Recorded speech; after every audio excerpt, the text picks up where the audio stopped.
Dobrý den, vážení diváci, tak vás vítám dneska u nového unboxingu. Je to Nokia 3310, není to ta legendární Nokia samozřejmě, ta vyšla v roce 2000, ale je to v podstatě takzvaný jako její nástupce novodobí. Takže fandové značky to určitě ocení. A dneska se podíváme, co za ty peníze v podstatě dostanete. Tento telefon se prodává 15 až 2000. Takže máme v této modré barvě a mrkneme, co je v balení. Tak pojďme na to, jdeme si to rozdělat. Je tam klasická folie.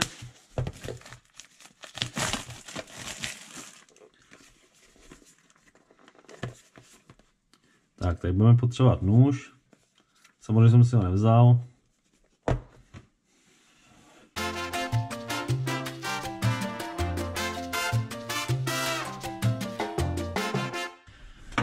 Tak, tady budeme potřebovat kudlu na to.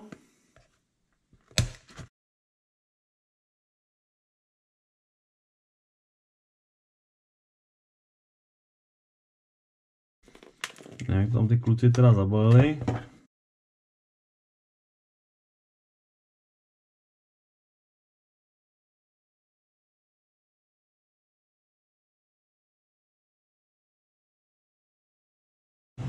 Aspoň víte, jak se ta Nokia krásně balí.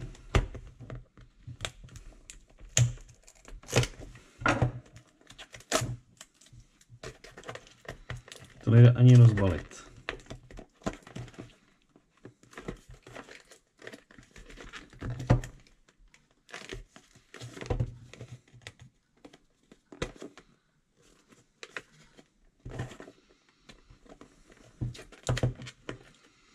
Aha, už jsem na to přišel. To znamená, musíme rozdělat oba dva.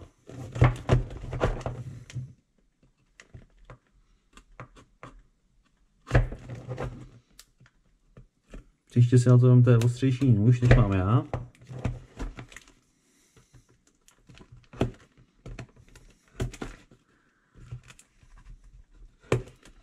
Tak.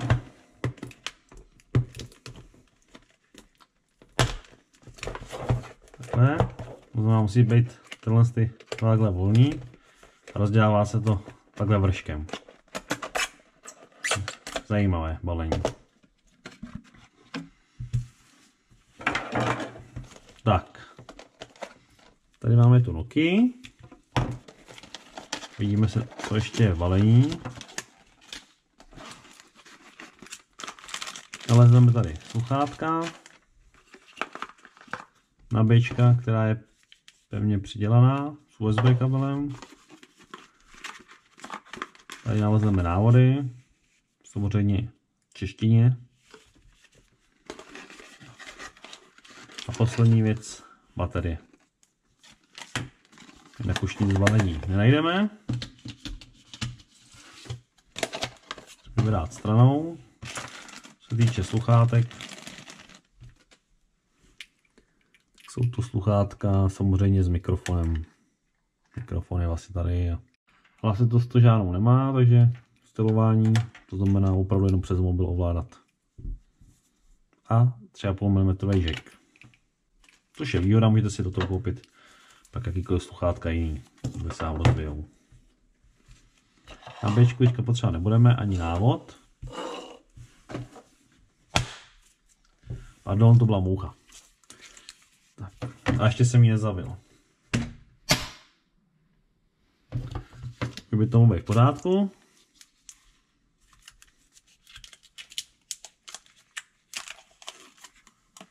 Taková folie.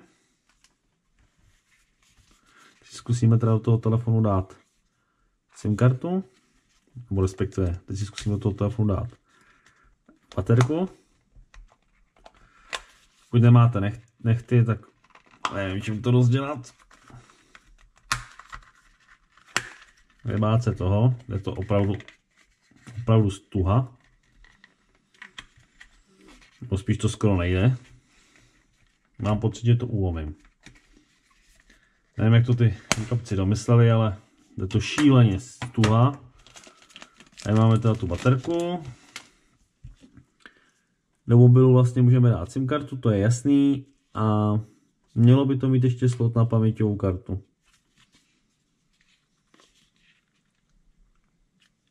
Jo, to je nad SIM kartou, to znamená SIM karta do spodní části, do vrchní micro SD karta. Vnitřní paměť je jenom 16 MB. Na SMSky to, na takové věci to asi stačí, ale na focení bych řekl, že ne. To znamená, paměťová karta je takřka nutností, pokud tam teda chcete s tím telefonem fotit. Co se týče displeje, tak je 2,4 palců. Výrobce udává, že na slunci by měl být dobře čitelný. Těžko říct. Fotoaparát za ní je 2 megapixely, takže na dnešní poměry to je hodně málo. Zase na druhou stranu výrobce uvádí, že baterie vydrží až 31 dnů.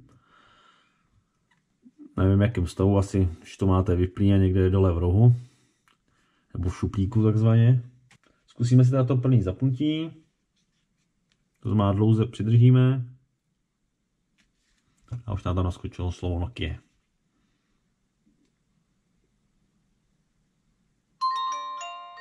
Klasická znělka, co byla dřív. Která se to ptá na jazyk, tak potvrdíme češtinu. Nastavíme aktuální datum, časové pásmo. Časové pásmo samozřejmě +1 u nás. Praha tam samozřejmě není, tak dáme asi nejblíž Berlín. Potvrdíme. Nastavíme aktuální čas, což je 13:13. Tak. Můžeme potvrdit. Pak Nokia nám děkuje, že jsme si vybrali jejich telefon. A telefon už je připravený. Nemusí se nic složitě nastavovat, s ničím souhlasit. Všechno funguje. Na jako u novodobých telefonů, že to vyžaduje registraci a Wi-Fi, aby jsme se připojili a tak dále. Tady nic takového nepotřebuje. Nastavil jsem čas a datum a můžu telefon vesele používat. Můžeme si vyzkoušet třeba fotoaparát. Foťák nádherně ukazuje. Jestli jste si všimli, tady v rohu vpravo je 6, to znamená 6 fotografií vyfotíte na interní paměť. Pokud vám to stačí, tak samozřejmě může vejít. Pokud ne, dá se to řešit tou microSDčkou kartou za 150, za 200 Kč podle kapacity. Tak, to je dnešní teda unboxing. Co se týče nějakých technických parametrů, hodím vám to určitě dolů do popisku. Jediné, co bych asi vyzdvihnul, je, že ta kapacita té baterky, proto to je asi primárně určený pro ty, co prostě nechtějí furt nabíjet, chtějí zavolat, poslat si SMS-ku. Si myslím, že ten telefon dokonale nezvládá. Samozřejmě tady ještě oblíbená hra, kterou bych málem zapomněl, a to je Snake Hut. A sbíráte si.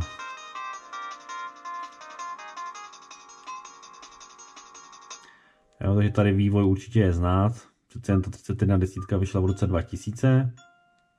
Tenhle mobil vám vlastně vyšel v loňském roce.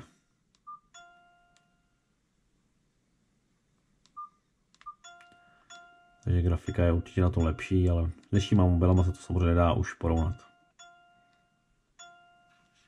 Tak. Takže to byla dneska Nokia 3310 v modré barvě. Děkuji vám za zhlídnutí a samozřejmě budu hrozně rád, když dáte like, v případě vidíte komentář nebo odběr. Budu se těšit na příště. Děkuji a mějte se fajn.